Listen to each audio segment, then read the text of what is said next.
જીવના સમાપ્ત થઈ ગયા. જન્મ લેવું એટલે કેવલ મરીને જીવવું એ જ નથી હોતું. જૂના બધા જ કર્મોને સમાપ્ત કરી એક નવો વ્યક્તિ બનીને જીવવું એ જ સાચા અર્થમાં જન્મ છે. કારણ કે માણસની જીવનની શરૂઆત થઈ છે. આજ સુધી માણસ બનીને જીવ્યો, હવે વૈષ્ણવ બનીને જીવીશ. જો જન્મ લઈએ ત્યારે માણસ તરીકે જન્મીએ છે, પણ જ્યારે દુનિયામાંથી જઈએ ત્યારે વૈષ્ણવ બનીને જઈએ ને તો આ માનસ દિવસની સફળતા છે કે વૈષ્ણવ ગયો, વૈષ્ણવ પહોંચી ગયા. જયારે લોકો, ગામના લોકો એમ કે ફલાણા વ્યક્તિ ગયા, ફલાણા ભાઈ ગયા, એ તો સાધારણ છે. અરે આપણા વૈષ્ણવ ગયા. જયારે વૈષ્ણવતાની વાત નીકળે એટલે એ જ છે કે માનવ થઈને જન્મ લીધો, વ્યક્તિ બનીને જન્મ લીધો હોય અને વૈષ્ણવ બનીને મૃત્યુ થવું જોઈએ, ત્યારે આ વ્યક્તિત્વની સાફલ્ય કહી શકાય. તો કર્મના બંધનો છે, આખા કર્મના સિદ્ધાંતોથી અનેક ગ્રંથો પડેલા છે, ઘણા વિદ્વાનોએ લેખો લખેલા છે. પણ એ બધું ક્યાં સુધી છે? જ્યાં સુધી પ્રભુને શરણાગત નથી થયા ત્યાં સુધી. નથી થયા શરણાગત તો નાનામાં નાના કર્મો પણ તમને છોડશે નહીં, પીછો કરશે, ફળ આપશે, નિશ્ચિત વાત છે. શરણાગત થયા તો મોટા મોટા પાપો પણ ક્ષણમાં બળીને ભસ્મ થઈ જશે. કારણ હવે જીવ મારો થઈ ગયો છે, પ્રભુના થઈ ગયા છે. અને પ્રભુ એવી અનંત અગ્નિ, અહમ વૈશ્વાનરો ભૂત્વા, એ તો વૈશ્વાનર છે, એ તો અગ્નિ છે, એની આગળ બીજું કાંઈ ટકી શકતું નથી. જેમ તમે કોઈ અગ્નિની પાસે બેસો તો ગરમાટ લાગે, બરફ પાસે બેસો ઠંડક લાગે, એમ ભગવાન પાસે જયારે બેસો છો ત્યારે એનો પ્રભાવ આપણને પ્રભાવિત કરે જ છે. સમસ્ત કર્મોમાંથી નિર્મૂલ થઈ જાય. એટલે આપણે વાર્તામાં પ્રસંગ આવે છે ને કે પેલા પરીક્ષા કરી, કે બધા કહે છે કે બ્રહ્મ સંબંધ લેવાથી નવો જન્મ થાય છે, લાવો પરીક્ષા કરો. પેલાની પાસે ઉધાર જેની પાસે લીધું હતું, વાર્તા સાહિત્ય તમે વાંચ્યું તમને ખ્યાલ હશે, ને કહ્યું કે હવે મારો કોઈ હિસાબ રહેતો નથી. કીધું તો ગયા જન્મની વાત હતી. લોકો મેં તને આપ્યું છે, આ સાક્ષી છે. તમે કોઈ પરીક્ષા આપવા તૈયાર છો, હાથમાં અંગારા લેવા તૈયાર છો, હાથ ન બળ્યા. પેલાને આશ્ચર્ય થયું કે આણે લીધું છે. કહ્યું કે તો બ્રહ્મ સંબંધ પહેલા લીધું હતું. બ્રહ્મ સંબંધ દ્વારા મારા બધા જ કર્મો સમાપ્ત થઈ ગયા છે, મારો તો નવો જન્મ થયો છે. એટલે ગત જન્મના કોઈ કર્મ બંધન મને બાધા કરતા નથી. જયારે સાચા અર્થમાં જીવ સમર્પણ કરે છે ને, એના સર્વ સંચિત કર્મો સમાપ્ત થઈ જાય છે, સર્વ કર્મોમાંથી નિર્મૂલ થઈ જાય. તમે સેવા માટે જયારે એક એક ડગલું ભરો છો ને, દોડો છો ને, ત્યારે કર્મની ગાંઠો ખુલતી જાય છે. પોતાના પેટ માટે ભાગો છો ત્યારે ગાંઠો બંધાય છે, અને ઠેઠ માટે દોડો છો ત્યારે ગાંઠો ખુલે છે. એટલે પ્રભુ માટે ભરેલું એક એક પગલું એ યાત્રા જ છે. એ ભલે ઘરે દોડ્યા કે બજારમાં દોડ્યા કે જ્યાં પણ જાવ, પ્રભુ નિમિત્તે ભરેલું ડગલું એ યાત્રા છે. પ્રભુ નિમિત્તે બોલેલા શબ્દો એ જપ છે. કારણ કે પ્રભુના કાર્ય કરવા માટે બોલ્યા છે. પ્રભુ માટે જ્યારે કંઈ પણ થાય એ ભક્તિ રૂપા જ હોય છે. ભલે આપણે એનું મહાત્મ્ય ન સમજતા હોઈએ ને, એટલા માટે જ ને ગમે તેવા સંજોગો આવી જાય, ભગવત નામ અને ભગવત સેવા છોડવી નહીં. સંસાર ગમે તેટલો વિપરીત થાય, હવે કોઈ તમને અપશબ્દો બોલતું હોય, તમારા હાથમાં કોહિનૂર હીરો હોય અને એટલું બધું તમને ખીજવે, એટલો બધો ગુસ્સામાં તમને લાયા, તો છૂટો હીરો મારો કોઈ દિવસ એમ થાય કે નાના હાથો મારા તો હાથો કઈ ફેંકાતું હશે.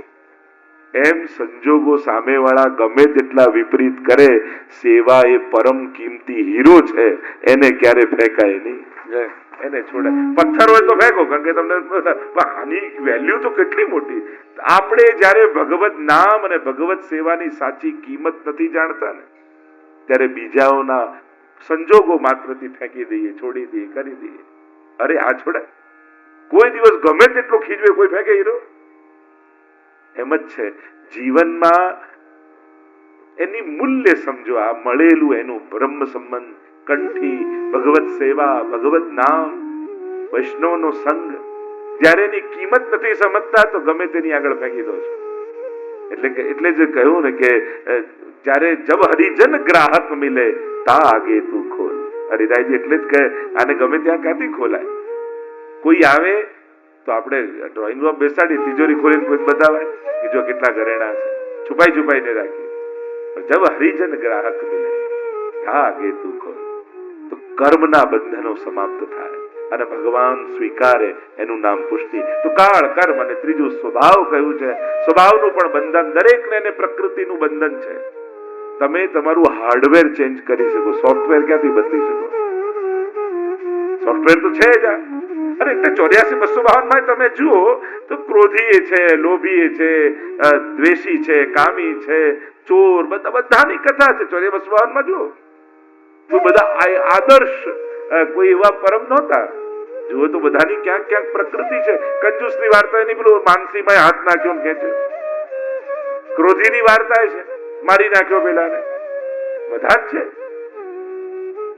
દરેકના પ્રસંગ છે. પણ શરણાએ સોહી તારે, જે જન શરણાએ સોહી તારે, जितनी रवि छाया की कनिका इतने दोष हमारे. दोषो तो છે, પ્રકૃતિ છે, એ જ તો પ્રભુની કૃપા પુષ્ટિ છે. તું જેવો છું એવો તને હું સ્વીકારીશ. જો ભગવાન જેવા છે એવા આપણે સ્વીકારવા તૈયાર નથી થતા. આપણે તો ભગવાન કેવા જોઈએ? હું કહું એ રીતે કામ કરે એવા ભગવાન જોઈએ. જેવા ભગવાન છે એવા આપણે સ્વીકારતા, પણ આપણે જેવા છીએ એવા ઠાકોરજી સ્વીકારવા આપણને તૈયાર થાય છે. સેવામાં આપણું મન ભટકતું હશે, પણ એક વાત યાદ રાખજો, તમે સેવામાં બેઠા હો તો ઠાકોરજીનું મન તમારાથી ક્યારે ભટકતું નથી. એમનું મન તો તમારામાં જ હોય છે. અને એટલા માટે ઠાકોરજી જેવા છે એવા નથી સ્વીકારી શકે. પ્રભુએ આમ કેમ કર્યું, આમ કરવું જોઈતું હતું, આ રીતે ભગવાનને પણ રોજ રોજ બદલવાની કોશિશ કરીએ છીએ. ચેક કરતા રહ્યું. તો ઘણી વાર કહું ને કે પેલો ઘડો લેવા જાઓ ત્યારે ઘડા ઉપર ટકોરા મારો કે કુંભારના માથે ટકોરા મારો? તો માટીનો ઘડો, માટલી લેવા જાઓ તો ટકોરા માટલી માથે મારવાના કે કુંભારના માથે? આપણી તકલીફ એ છે કે આપણે જીવનમાં કોઈ પણ ઘટના ઘટે એટલે ભગવાનના માથે ટકો. જો ભગવાન તું હોય તો આમ કરે, જો ભગવાન તું સાચો હોય કે હું તો છું જ સાચો, તકલીફ તારામાં છે. ઘટનાઓ ઘટી છે તો એમાં મારે છે ટકોરાઓ કુંભારના માથે, ભગવાનના માથે. તો આ ત્રણનું અતિક્રમણ કરીને જે સ્વીકાર કરે એનું નામ પુષ્ટિ માર્ગ છે. પુષ્ટિ માર્ગ એટલે જીવ જેવો છે એવું સ્વીકારવાનો માર્ગ એ પુષ્ટિ માર્ગ. પુષ્ટિ માર્ગ એટલે જે માર્ગ પર ચાલીને ભગવાન ભક્ત સુધી પહોંચે એનું નામ પુષ્ટિ માર્ગ. પુષ્ટિ માર્ગ એટલે જે માર્ગમાં ભગવાન જીવની સેવા સ્વીકાર કરી જીવને વ્યક્તિમાંથી વૈષ્ણવ બનાવી દે, સાધારણ જીવમાંથી ગોપી બનાવી દે, એ માર્ગને પુષ્ટિ માર્ગ કહેવાય. જ્યાં ભગવાન પોતે ભક્તને આધીન થઈ અને અસમર્થ, સર્વ સમર્થ એવા પ્રભુ અસમર્થ બને અને અસમર્થ એવો જીવ સર્વ સમર્થ બનાવી દે, એ માર્ગને પુષ્ટિ માર્ગ કહેવાય.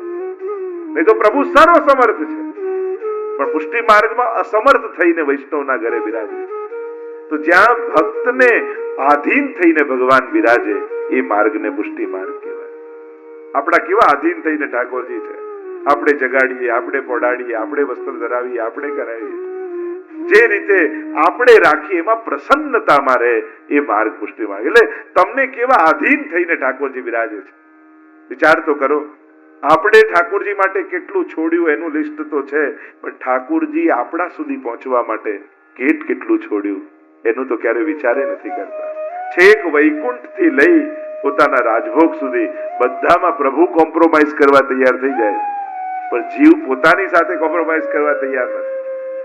તો કેટલા પ્રભુને અનુકૂળ થઈને જીવીએ છે, કેટલા પ્રભુની આજ્ઞામાં રહીને જીવીએ છે, એમાં જ વૈષ્ણવતાની સુગંધ હોય છે કે હું કેટલો મહાપ્રભુજીની આજ્ઞામાં છું. આપણે એમ કહીએ કે આજે જો મહાપ્રભુજી મળી જાય તો એમની આજ્ઞા, મહાપ્રભુજી આજ્ઞા કરી જ ગયા છે. આજે પણ પધારશે ને તો 16 ગ્રંથમાં જે કીધું છે ને એ જ કહેવાના છે. એટલે મહાપ્રભુજી તો 16 ગ્રંથ રૂપે બિરાજે જ છે. હું કેટલો મહાપ્રભુજીની આજ્ઞામાં રહું. તો આ એવો દિવ્ય પુષ્ટિ માર્ગ અને એના આ દિવ્ય 5 તત્વો. આ પુષ્ટિ માર્ગના 5 તત્વ નિત્ય ગાઈએ. આ પુષ્ટિ માર્ગના 5 તત્વ નિત્ય ગાઈએ. તેના જન્મ જન્મના પાપ સર્વે જાઈએ. તેના જન્મ જન્મના પાપ સર્વે જાઈએ. આ પહેલું श्री श्रीजी नवनीत प्रिया सुखकारी जी श्री जी श्री नवनीत प्रिया सुखकारी जी समरो श्री मथुराना कुंज बिहारी जी समरो श्री मथुराना कुंज बिहारी श्री विठ्ठलेश्वराय श्री द्वारकेश्वराय गिरिधारी श्री विठ्ठलेश्वराय श्री द्वारकेश्वराय गिरिधारी श्री गोकुल चंद्र माझी श्री मदन मोहन परवारी श्री गोकुल चंद्र माझी श्री मदन मोहन परवारी आपू श्री मार्गना પાંચ તત્વ નિત્ય ગાઈએ તેના જન્મ જન્મના પાપ સર્વે જાય. કેવલ ગાવા માત્રથી પાપ જાય. આપણને એમ થાય લો કેવળ આટલું ગાઈ લઈશું તો મને બધા પાપ જતા રહેશે. હા, જો આચાર્યોની વાણી પર ભરોસો હશે તો જરૂર જશે. કારણ કે આ હરિરાયજી લખેલું પદ છે અને જો એમના પર ભરોસો છે તો નિશ્ચિત જશે.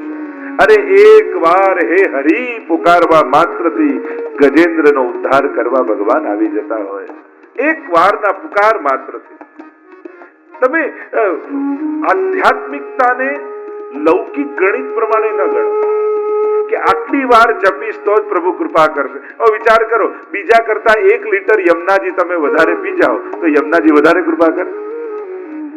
કે નાની લોટીમાં કદાચ થોડી અસર લાવો, મોટો લોટો લો. બીજા કરતા શ્રીનાથજીનો પ્રસાદ 1 કિલો વધારે ઠોર ખાઈ જાઓ તો શ્રીનાથજી વધારે કૃપા કરે? શું આવું માત્રા પ્રમાણે ચાલતું હોય છે આધ્યાત્મિક ગણિત? જ્યાં સુધી અધ્યાત્મના ગણિતો સમજમાં નહીં આવે ત્યાં સુધી હંમેશા દાખલાનો જવાબ ખોટો જ પડશે. અને ક્યાંક આપણા બધાની સાથે એવું જ થાય છે. આપણે ગણિત સમજતા નથી અને પ્રાકૃતતા અહીંયા નથી, લૌકિકતા અહીંયા નથી. મનુતે નૈવ લૌકિકમ એ મહાપ્રભુજીની સ્પષ્ટ આજ્ઞા છે. સૌથી પહેલા લૌકિકના વ્યવહાર, લૌકિકના ગણિત બાજુમાં મૂકી અને પછી પ્રભુ તરફ જોવું, એની કૃપા તરફ જોવું, એની લીલા તરફ જોવું. તો જ સાચા અર્થમાં એનું અર્થઘટન કરી શકીશું. તો તેના જન્મ જન્મના પાપ સર્વે જાય. હવે કોઈ ઓરડો 100 વર્ષથી બંધ હોય ને અંધારું હોય, 100 વર્ષના અંધારાને દૂર કરવા માટે કેટલો ટાઈમ લાગે? 50 વર્ષ, 25 વર્ષ, 10 વર્ષ ના, એક દિવાસળી પ્રગટાવો અને 100 વર્ષનું અંધારું જતું. એમ જ અનંત જન્મોના પાપ છે, પણ પાપ કરતા પણ કૃપાનો પ્રભાવ મોટો છે, ભગવત નામનો પ્રભાવ મોટો છે. અંધાર કરતા અજવાળાની તાકાત વધારે છે. એક નાનકડી દિવાસળી આખા ઓરડામાં અંધકારને દૂર કરી શકે છે. કારણ કે અંધકાર બીજું કંઈ છે જ નહીં, પ્રકાશનો અભાવ જ અંધકાર છે. પાપ બીજું કંઈ છે જ નહીં, ભગવાનની વિમુખતા જ પાપ છે. જે ક્ષણે ભગવાનને ભૂલીએ છે ત્યારે જ પાપ થાય છે. જે ક્ષણોમાં એ યાદ નથી રહેતું કે ભગવાન મને જોઈ રહ્યા છે ત્યારે જ પાપ કરવાની હિંમત માણસમાં આવે છે. પ્રભુની વિસ્મૃતિ જ પાપ કરાવે. જેને સતત વિસ્મૃતિ છે, પ્રભુ જોઈ રહ્યા છે, પ્રભુ જોઈ રહ્યા છે, અને પ્રભુને જોવા માટે બીજી કોઈ આંખોની જરૂર નથી. એ આપણી આંખે આપણને જોઈ લે છે. એને કે અહીં તો સૂરજ અને ચંદ્ર પણ એની આંખો શાસ્ત્રોએ કહ્યું છે. એ જોઈ જ રહ્યો છે સતત. પણ જ્યારે માણસ ભૂલે છે ને ત્યારે જ પાપમાં પ્રવૃત્ત થાય છે. એટલે આપણે કે બહિર્મુખ ન થશો. બહિર્મુખ એટલે કઈ ઠાકોરજીની સામે અદબ વાળીને બેઠા રહેવું એ જ નથી થતું સન્મુખતા. બહિર્મુખતા એટલે ભગવાનનું વિસ્મરણ, પ્રભુને ભૂલી જવા. એટલે તો પેલું કહ્યું ને, ગાયના શીંગડા પર રાઈનો દાણો રે, એટલી વાર ભગવત નામ લે તો એનો ઉદ્ધાર. મહાપ્રભુજી કે બિલકુલ સાચી વાત, પણ એટલી વાર પણ પ્રભુને ભૂલો ને તો કલયુગ પ્રવેશ કરી જાય છે. અને એટલા માટે સતત જાગૃતિ સાથે જીવવું. પ્રભુ મારી સાથે છે. જો પાપી માટે ભયનો વિષય છે અને પુણ્યશાળી માટે આનંદનો વિષય છે કે ભગવાન મને જોઈ રહ્યા છે. પાપીને બીક લાગે કે પાપ કરું છું ને ભગવાન જોવે છે, અને પુણ્યશાળીને આનંદ થાય કોઈ જુએ ને જુએ, મારા પુણ્યો મારો ભગવાન જોઈ રહ્યો છે, મારો ઠાકોરજી જોઈ રહ્યો છે. જન્મ જન્મના પાપ સર્વે જાય છે. પાપમાં એટલી તાકાત નથી વૈષ્ણવો જેટલી ભગવત નામમાં છે. અને ભગવત નામ જ્યારે તમારી સાથે તમારા બધા કર્મોની સાથે જોડાઈ જાય છે અને એની દિશા ભગવત નામની દિશા ભગવાન તરફ હોય. બધા ડબ્બા પડ્યા હોય ટ્રેનના પાટા ઉપર, કોઈ ચાલી શકે કોઈ જઈ શકે, એન્જિન જોડી દો તો એન્જિન જ્યાં લઈ જાય બધા જ જતા રહે.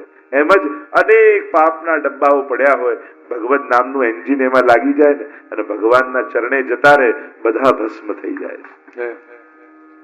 પાપની સમાપ્તિનું એક જ સ્થાન છે અને છે પ્રભુનું ચરણારવિંદ, પ્રભુની શરણાગતિ, ભગવત નામ. એટલે તો કે નિત્ય લો. કેમ?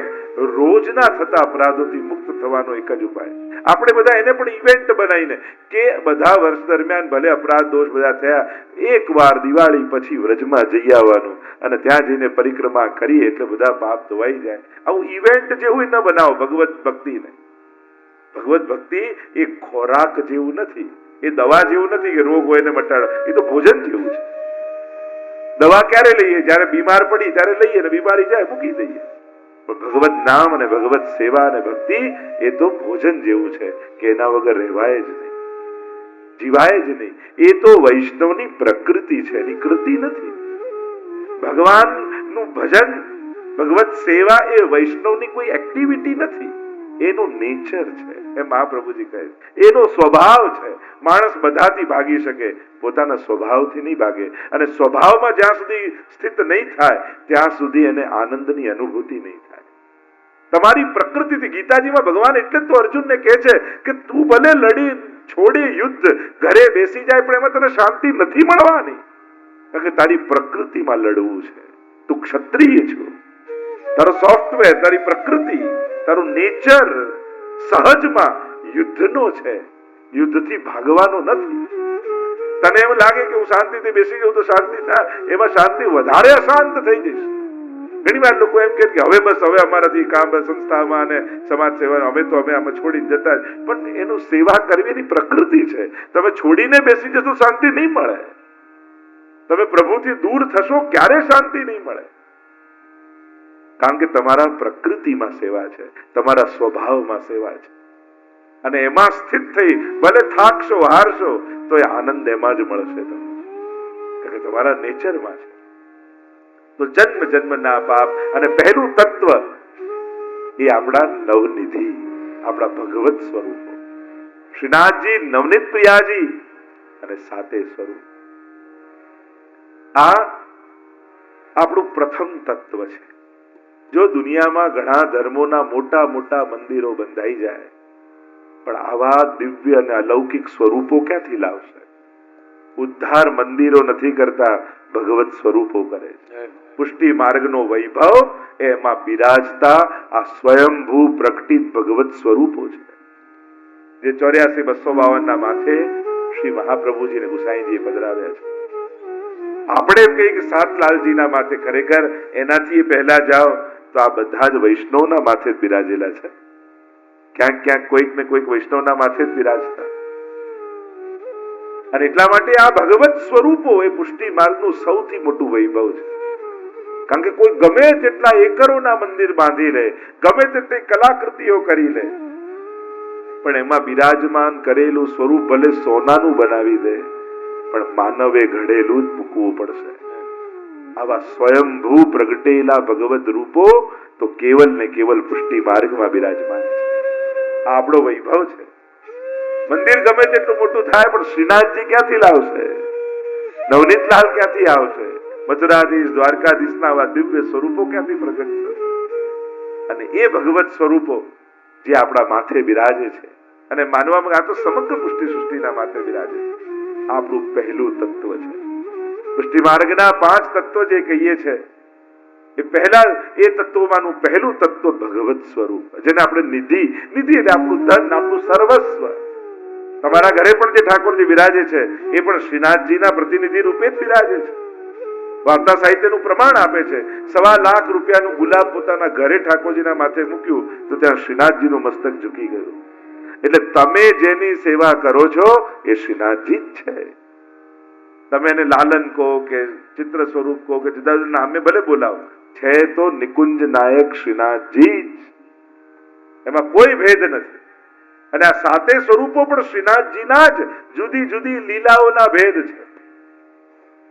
આપણે ત્યાં રાસમાં 8 કૃષ્ણ અને 16 ગોપીઓ માનવામાં આવે. તો આ 8 સ્વરૂપો અને નિકુંજ નાયક જેમાં શ્રીનાથજી 9મા સ્વરૂપ. તો એ રીતે દ્વે ગોપી, બીચ માધવ, બે ગોપીઓની મધ્યમાં ઠાકોરજી. આમ આખું જે એક રાસ મંડળ છે, એ રાસ મંડળના આ બધા સ્વરૂપો છે, જુદી જુદી લીલાઓ. એટલે શ્રીનાથજી બાબાનું સ્વરૂપ આપણે જોઈએ તો સાતે સ્વરૂપનો ભાવ આવે. મથુરાધીશની ગોળ કંદરા દેખાય. બીજું સ્વરૂપ વિઠ્ઠલનાથજીનું, તો શ્રીનાથજીની મુષ્ટિકા વાળો હાથ, એ જોઈને વિઠ્ઠલનાથજીના સ્વરૂપનું ધ્યાન થાય આપણને. ત્રીજું સ્વરૂપ શ્રી દ્વારિકાધીશનું સ્વરૂપ, એમની ચોરસ પીઠિકા, તો શ્રીનાથજી બાબાની લંબચોરસ પીઠિકા જોઈ દ્વારકાધીશનું સ્મરણ થાય. ચોથું સ્વરૂપ શ્રી ગોકુલનાથજીનું, શ્રીનાથજીનો ઊંચો ઉઠેલો હાથ જોઈ આપણને ગોકુલનાથજીનું સ્મરણ થાય. પાંચમું સ્વરૂપ શ્રી ગોકુલ ચંદ્રમાજીનું, શ્રીનાથજીનું મુખારવિંદ જોઈ આપણને ચંદ્રમાજીનો ભાવ આવે. છઠ્ઠું સ્વરૂપ શ્રી બાલકૃષ્ણલાલજીનું, શ્રીનાથજીની ઠોડીમાં રહેલું ચીબુક જોઈ આપણને બાલકૃષ્ણલાલજીનું સ્મરણ થાય.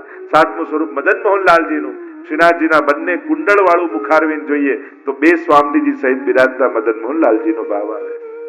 આમ સાતે સ્વરૂપ શ્રીનાથજીની જુદી જુદી લીલાના સ્વરૂપ છે. એમાં ભેદ નહીં જોવા. આપણી તકલીફ ત્યાં થઈ કે ભગવત સ્વરૂપોની લીલા ભેદનો આનંદ માણવાની જગ્યાએ આપણે લૌકિક વ્યવહારિક ભેદ માની લીધા. આ સ્વરૂપ મથુરાધીશ તો તમારા ઘરનું, ગોકુલનાથજી અમારા ઘરના, દ્વારકાધીશ આના ઘરના, પેલા, અરે બધા આપણા જ છે. શ્રીનાથજી જો આપણા છે તો બધા સ્વરૂપો આપણા જ છે. એ જ પ્રભુ. જેમ કોઈ એક વ્યક્તિ હોય, એ ઓફિસની ચેર પર બેઠો એનો ફોટો પાડો, એ સ્પોર્ટ્સ રમતો એનો ફોટો પાડો, એ નાચતો હોય ત્યારે એનો ફોટો પાડો, એ સૂતો હોય ત્યારે એનો ફોટો પાડો. જુદા જુદા કામ કરી રહ્યો છે, વ્યક્તિ તો એ જ છે ને. એમ શ્રીનાથજી એ જ છે, જુદી જુદી લીલાના સ્વરૂપો છે. તો ભાવ ભાવના, લીલા ભાવના અને સ્વરૂપ ભાવના, આ 3 પ્રકારની ભાવનાઓના ભેદથી આપણે ત્યાં જુદી જુદી લીલાના સ્વરૂપો છે. અને એટલા માટે ક્યારે પણ ભેદ બુદ્ધિ, મેં કહ્યું ને, પ્રાકૃત નથી. લૌકિક વ્યવહારિક બુદ્ધિ ભગવત સ્વરૂપો ને અલૌકિક તત્વોમાં ક્યારે વાપરવી નહીં. વાપરશો તો નુકસાન આપણને જ થશે. તમે પોતે એનો આનંદ ગુમાવી દેશો. તો આ પહેલું તત્વની જો ચર્ચા કરો, શ્રીજી શ્રી નવનીત પ્રિયાજી સુખકારી. શ્રીજી શ્રી નવનીત પ્રિયાજી સુખકારી. સમરો શ્રી મથુરાનાથ કુંજ બિહારી. સમરો શ્રી મથુરાનાથ કુંજ બિહારી. આ પુષ્ટિ માર્ગના 5 તત્વ નિત ગાઈએ. જન્મ જન્મના પાપ સર્વે જાય. પહેલું તત્વ આ શ્રીજી, સૌથી પહેલું તત્વ શ્રીજી છે. અનેક નામે જેને આપણે બોલે, ઘણા દેવદમન શ્રીનાથજી કહે, ઘણા નિકુંજ નાયક શ્રીનાથજી કહે, ઘણા શ્રી ગોવર્ધનનાથજી કહે. અને આપણને બધાને શોર્ટ ફોર્મ કરવાની આદત છે ને. જય શ્રી કૃષ્ણનું JSK કરી નાખ્યું આપણે. અને એટલે શ્રીનાથજીનું વહાલને કારણે, અને મેં આમાં કોઈ શોર્ટ ફોર્મ કરતા પણ વહાલને કારણે શ્રી ગોવર્ધનનાથજી, એટલે તો પહેલો અક્ષર શ્રી, છેલ્લો અક્ષર જી. તો આ શ્રીજી એ પહેલું તત્વ છે. આ સર્વસ્વ છે. પુષ્ટિ માર્ગના પ્રત્યેક વૈષ્ણવનું સર્વસ્વ એ નિકુંજ નાયક શ્રીનાથજી છે. અનેક ભાવો બતાવ્યા છે. એના રૂપ, લીલા, ઇતિહાસ, ભાવના, કંદરા, પ્રાગટ્ય, ઘણી બધી કથાઓ શ્રીનાથજીના સ્વરૂપ સાથે જોડાયેલી. જો નામની ચર્ચા કરીએ તો ઠાકોરજીના સ્વરૂપની ભાવના સામે આવે. પેલો એક ભાવ નિકુંજ નાયક શ્રીનાથજી, એટલે કે નિકુંજના નાથ. તો આ નિકુંજ ક્યાં છે? આપણું ગોલોક ધામ પ્રગટ ક્યાં છે? તો કે ગિરિરાજજીની ભીતર. અને ત્યાં પ્રગટ ગોલોક ધામ